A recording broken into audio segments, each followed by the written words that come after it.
Do you ever feel like your emotions are spiraling out of control, as if everything around you dictates how you feel? If you want real strength, you must grasp this essential truth. You control your mind, not the world around you. And once you realize that, you'll discover the strength needed to navigate through life's chaos. You might be thinking, can I genuinely control my emotions? Well, buckle up, because here's how you do it. No sugarcoating, just the raw truth. First, focus on what you can control and ignore the rest. Have you ever had your plans shattered by something entirely out of your control? Picture this. You're all set for an outdoor event and then it starts pouring rain. Can you stop the rain? Of course not. But can you adjust your reaction? Absolutely. You can either let it ruin your day or pivot, moving the event indoors, or simply embrace the moment and enjoy the rain. When life throws you bad news or setbacks, pause and ask, can I control this? If yes, take action. If no, accept it. Move forward, and quit wasting your energy. Life becomes significantly easier when you let go of what's beyond your grasp and zero in on what you can truly change. Next, learn to pause before reacting. In today's fast-paced world, we're bombarded with texts, emails, and comments demanding instant responses. But here's the reality. Reacting too quickly often leads to regret. Imagine receiving a message that infuriates you. Your instinct might be to fire off an angry reply. But if you take a moment to breathe and step back, you might realize it's not worth the drama. That pause allows you to control your emotions before they overwhelm you. It's not about suppressing your feelings. It's about understanding them. Ask yourself, why am I feeling this way? Is my anger truly about the message, or is there something deeper at play? This reflection is crucial. It's the difference between reacting impulsively and responding thoughtfully.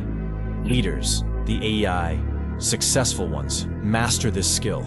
They think before they act, and that's a key reason they advance in life. Then there's the practice of dispassion. Life can hurl every emotion at you all at once. One moment you're elated, and the next, you're furious. But guess what? You can cultivate a calm demeanor, no matter the circumstances. Dispassion doesn't mean you lack feelings. It means you don't let them control your actions. Picture yourself watching a gripping movie. You get lost in the story, yet you know it's just a film. You're observing, not living it. That's the perspective you need regarding your emotions. Be engaged, but don't let them run your life. Life is filled with ups and downs, but it's not worth your energy to become agitated over every trivial matter. Train yourself to step back and analyze situations with a clear mind. When your emotions don't dictate your choices, you make smarter decisions, leading to a more balanced life. Now ask yourself, will this matter in 2 years? When something goes awry, it can feel monumental in the moment. Perhaps someone insulted you, or you faced a tough day at work. But let's get real. Will this still bug you in 5 years? More often than not, the answer is no. That snarky comment, you won't even recall it. That spat with a friend, it'll probably be a distant memory. Yet in the heat of the moment, we tend to let the small stuff consume us. Whenever you feel your frustration rising, ask, will this matter in 2 years? If it won't, let it slide. Concentrate on what truly holds significance: your relationships, personal growth, and the experiences that shape who you are.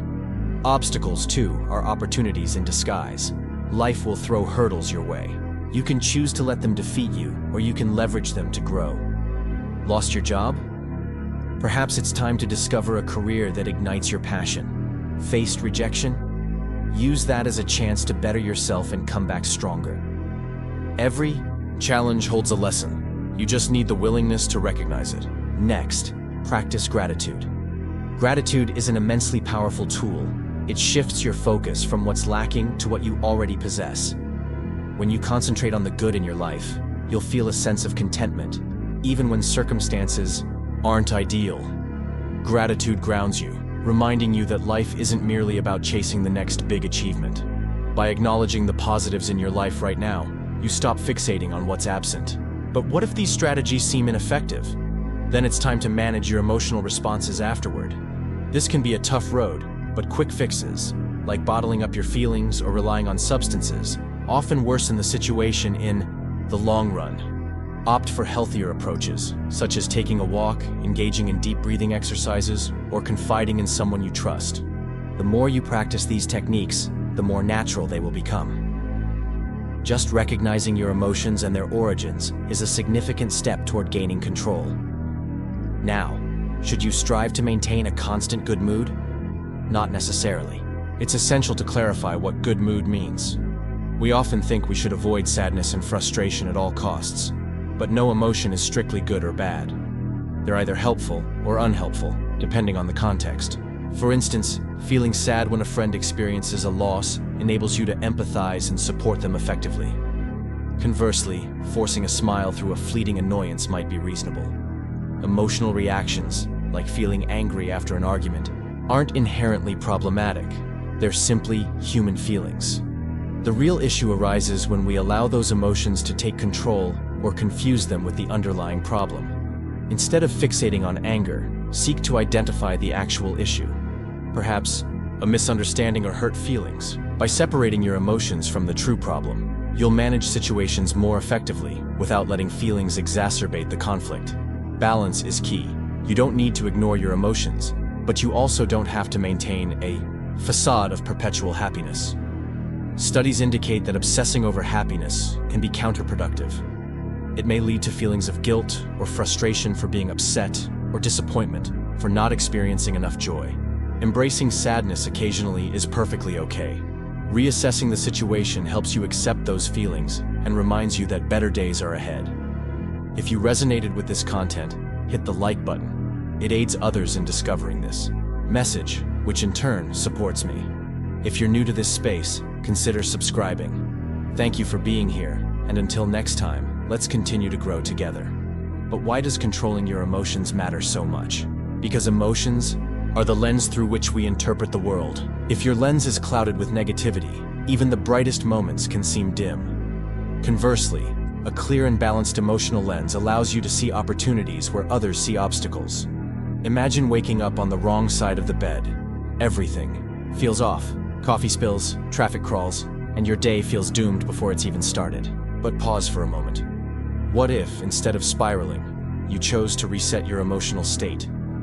You can't undo the coffee spill or make the traffic vanish, but you can decide not to let those moments dictate your entire day. This is where emotional mastery shines. It's not about denying reality, but choosing how you engage with it. Let's dive deeper into the concept of emotional energy. Think of your emotions as a limited resource. Every moment spent dwelling on frustration, anger, or fear depletes that energy, leaving less for joy, creativity, and progress. Now, this isn't to say you should ignore negative emotions. They're valid and often necessary for growth. But dwelling on them? That's a choice. The next time you feel stuck in a loop of negative thinking, ask yourself, is this worth my energy? More often than not, you'll find that the answer is no. Redirect that energy towards something constructive, a goal, a hobby, or even a simple act of kindness. The shift may feel small, but the cumulative effect is transformative. Another powerful tool for mastering emotions is reframing. This involves looking at a situation from a different perspective. Let's say you're passed over for a promotion. The initial sting might feel unbearable. Doubt creeps in, and you question your abilities. But take a step back. What if this isn't a rejection, but an opportunity to refine your skills, network more effectively, or even explore a new path? Reframing doesn't change the facts, but it changes your relationship with them. It turns setbacks into stepping stones and keeps you moving forward when you might otherwise stall. Equally important is the role of self-talk and emotional control. How do you speak to yourself in moments of challenge? Is your inner voice encouraging or critical? The way you narrate your experiences shapes how you feel about them. For instance, after a tough presentation, do you think, "I bombed that," or "I can improve next time"? The difference might seem subtle, but it's monumental in how it impacts your mindset and motivation. Practice speaking to yourself as you would to a dear friend, kindly, with understanding and encouragement. Over time, this shift in self-talk can dramatically alter your emotional landscape. Let's not forget the physical side of emotions. Your body and mind are deeply interconnected, and neglecting one often impacts the other. Ever noticed how a brisk walk can clear a cluttered mind, or how a good night's sleep can make yesterday's worries seem trivial? Prioritize movement, rest, and nutrition, not as an afterthought, but as foundational elements of emotional resilience. When your body is cared for, your mind is better equipped to handle life's inevitable ups and downs. Another critical aspect of emotional mastery is setting boundaries. Have you ever felt drained after a conversation, as though someone siphoned your energy? That's the cost of poor boundaries. Learning to say no, firmly but kindly, is an act of self-respect. It's not about shutting people out, but ensuring your energy is invested where it matters most. When you establish healthy boundaries, you protect your emotional well-being and create space for what truly aligns with your values and goals. Now, let's tackle a myth. The idea that emotional mastery means suppressing your feelings. Nothing could be further from the truth. Suppression often leads to internal buildup, which eventually erupts in unhealthy ways. Emotional mastery is about acknowledgement and expression, not hiding how you feel, but choosing when and how to express it. This distinction is crucial. For instance, venting frustration in a journal or to a trusted confidant is far more productive than lashing out at a colleague. It's about finding outlets that honor your emotions without letting them cause harm. In the end, emotional control is less about perfection and more about progress. There will be days when you falter, moments when your emotions get the better of you. That's okay. Growth isn't linear, and self-compassion is vital. Celebrate your wins, no matter how small, and learn from your setbacks without judgment. Each moment is a chance to recalibrate, to choose a response that aligns with the person you aspire to be. Imagine a life where your emotions no longer control you, but instead serve as powerful tools for navigating the world. You wake up feeling grounded, face challenges with grace, and end each day knowing you've grown just a little more. This is the potential within you, the capacity to harness your emotions, shape your reality, and inspire those around you to do the same. The journey isn't always easy, but it's undeniably worth it. So, as you go about your day, remember this: you hold the power to shape your emotional experience. It's not about avoiding storms, but learning to dance in the rain. Every choice you make, every moment you pause and reflect, brings you closer to mastering your emotions and unlocking your untapped potential. Let that thought guide you, because every ripple of emotional control echoes through your life, creating a legacy of strength, resilience, and growth.